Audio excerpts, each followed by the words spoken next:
Ocupações dos espíritos, vamos falar sobre isso. O que eles fazem do outro lado? Trabalham, descansam, brincam, né? O que eles podem fazer lá? Vamos falar sobre esse assunto.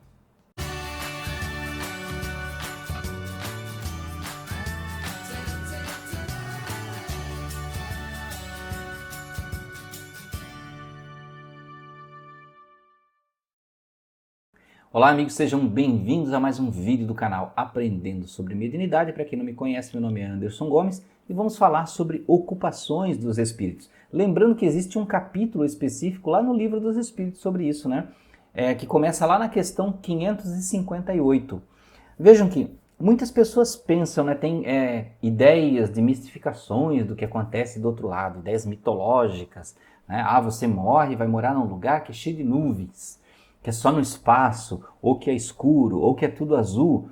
Ou algumas pessoas assistiram lá aquela novela antiga, A Viagem, e quando apareciam cenas, né, do outro lado, era sempre um descampado com um gramado e algumas árvores em volta, né, tipo um bosque. Então acredito assim, não, espiritualidade é sempre um bosque. Né? E aí tem aquelas pessoas que já ficam assim, mas eu não gosto de bosque, natureza, poxa, que deve ser muito chato o plano espiritual. Vejam que não é assim exatamente. Né? O plano espiritual existem cidades, comunidades, existem diversos tipos de coisa, mas não é esse o foco do vídeo. O espírito desencarna e o que ele vai fazer do outro lado? Bem, se ele é um espírito vingativo, que se desviou no mal, ele vai ficar procurando a vingança dele. Se ele é um espírito que está traumatizado com a morte e ainda está sofrendo, ou seja, ele é um sofredor, ele precisa muito mais de ajuda do que ter alguma ocupação naquele momento.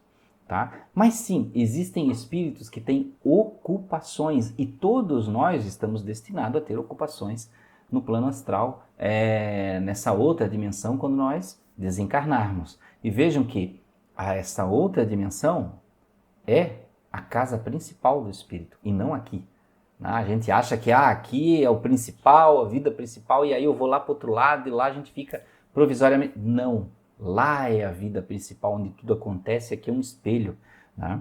Então vejam que você desencarnou, foi para o outro lado, você já está bem, você vai precisar começar a trabalhar. Sim, você acreditou que morreu, descansou? Não vai descansar não. Você vai ter atividades do outro lado. Todo mundo tem algum tipo de ocupação. E segundo o Livro dos Espíritos, tem desde ocupações muito simples, para aqueles espíritos que desencarnaram agora, não são espíritos super evoluídos, são básicos, como eu e você aqui encarnados na Terra, que tem determinações comuns na Terra, de sobreviver a sofrimentos, de compreender sentimentos que são incompreensíveis ainda, de superar o campo dos desejos, das percepções. Né? Então estamos aqui mais para atendermos à lei de ação e reação. Então passamos por certos sofrimentos. E aí você desencarna, chega lá, já está num bom estágio. Normalmente nós vamos fazer o quê? Atividades simples. Trabalhar em situações simples do plano espiritual, como organizar coisas, visitar encarnados para auxiliar, ou passear lá no umbral para ajudar as pessoas, limpar coisas, organizar coisas e fazer uma série de situações desses tipos. Né? Fazer atendimento a outras pessoas lá no plano espiritual, aconselhar. Quando a gente vai evoluindo, a gente começa a ir para outros patamares de ensinamento, aprendizado, missões, aí verdadeiramente mais importantes. Os espíritos muito elevados, eles estão em missões muito superiores, que eles não atuam diretamente com uma pessoa. Então, às vezes, tem pessoas que dizem assim, eu sou médium, e eu tenho um espírito que é meu mentor, que ele é super elevado, ele é de uma dimensão distante. Não, você não tem. Infelizmente, você não tem. Por quê? Porque esses espíritos super inteligentes, de dimensão extremamente superior, aqueles espíritos que estão mais próximos de Deus, eles atuam para a coletividade e não para uma pessoa. E principalmente se for uma pessoa lutando ainda com sentimentos aqui da Terra, pequenos, com discussões, com brigas, com desgostos. Esse tipo de pessoa, um espírito muito superior não atende ela. Qualquer espírito menor pode atender. Né? Então veja que a espiritualidade, eu sempre falo, a espiritualidade não desperdiça recursos. Então ela nunca vai dar um espírito muito superior para ser, por exemplo, um mentor. de alguém que não tem nenhuma missão especial, de alguém que é um simples médium num centro espírita, que psicografa coisas simples, básicas, né? Então isso não existe. Tá? Existem pessoas também que acreditam assim, eu tenho 4 mentores, mas para quê? Você escreve muitos livros, psicografa, tem muita produção mediúnica, ajuda muitas pessoas, faz cirurgias espirituais. Mas eu não faço nada disso. Então você não tem 4 mentores. A espiritualidade não desperdiça recursos. Não daria 4 mentores para uma pessoa que não faz nada. Né? Então, vejam que se você pensar na interpretação real das coisas, na lógica, no que a espiritualidade faz, você vai ver que tem muitas coisas que nós acreditamos que são misticismos nossos em relação à espiritualidade. Né? Como se os espíritos estivessem lá para nos servir. Né? Você desencarna e vira servidor dos que estão encarnados. De certa forma, viramos mais no sentido de ajudar, mas tudo de uma forma muito justa. Então vejam que existem espíritos muito superiores que ajudam a coletividade.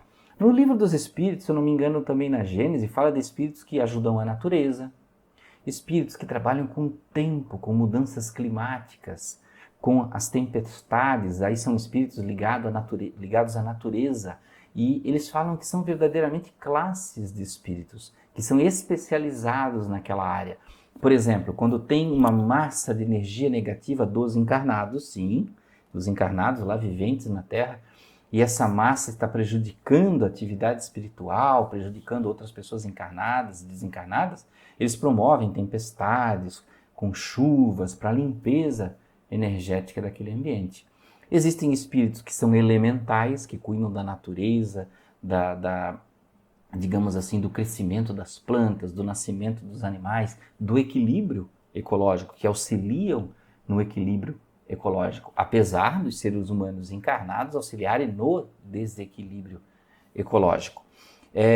Estes espíritos diversos, por exemplo, elementais, espíritos que trabalham com natureza, eles auxiliam, por exemplo, em reuniões espíritas, porque às vezes precisa se doar um fluido específico para algum irmão, para alguém que tem algum tipo de doença, até um encarnado, né, numa cirurgia espiritual, de forma de curar algo ou tratar algo.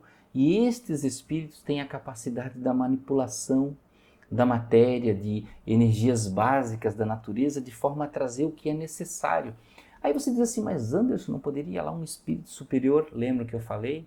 Espiritualidade não desperdiça recursos, espíritos superiores cuidam da coletividade, espíritos superiores, mas cada vez mais baixos, eles têm outras organizações. Aí você poderia dizer, mas o meu mentor espiritual não poderia fazer isso, me trazer uma cura? Aí ele tem que falar com o espírito da natureza, que vai trabalhar aquilo, e ele vai ter que ver com outro espírito que cuida da sua encarnação, que tem lá a sua ficha do que você veio fazer aqui, vai dizer, não, essa doença não pode ser retirada, porque essa doença é justamente a reação de uma ação passada. E ele precisa compreender seus sentimentos através dessa doença, com a paciência, a resiliência, o valor da saúde, o valor de ter a sua mobilidade, de cada coisa, são coisas muito específicas. Mas nós, seres humanos, nós vemos muito pelo sofrimento, né? Eu não aguento, eu não posso sofrer, Deus é meu pai, Deus tem que me salvar, como se Deus fosse uma espécie de pai que mimasse os filhos, né? Então vejam que sim, nós vamos para o plano astral e trabalhamos em muitas coisas. Se você quiser exemplos, digamos assim, visuais, você pode ver o exemplo lá no filme Nosso Lar. Como tem espíritos que trabalham na colônia, por exemplo, tocando piano para aquelas pessoas que estão se equilibrando, aprendendo. Espíritos que são médicos, que trabalham com limpeza, com organização, com resgate no umbral, com a programação das encarnações. Então, existem funções. E essas funções são dadas e a autoridade é dada, por exemplo, lá no filme Nosso Lar mostra o governador da colônia Nosso Lar, né? Aquele que dirige a colônia Nosso Lar. Vejam que estes postos são dados a espíritos, sim, inteligentes que conquistaram aquele lugar de acordo com o seu mérito, com a sua inteligência, com o seu trabalho pregressamente resolvido, oferecido. Não é uma coisa assim que, como diz aquela frase, Deus capacita os escolhidos. Não.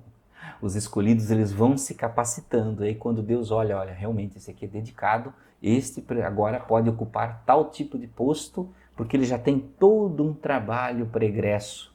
Ele não vai pensar alguém lá que não merece, que de repente acordou e disse assim, eu aceito Jesus, e aí a partir daquele momento, magicamente, aquela pessoa vai ter uma autoridade. Não, a autoridade vem de um passo a passo. É a mesma coisa quando as pessoas falam assim, o fulano encarnou e tem um dom artístico. Dom significa Deus deu. Na verdade, ele já desenvolveu esse aprendizado em outras vidas. E esse aprendizado já vem salientado em uma outra vida, como qualquer outra coisa, né?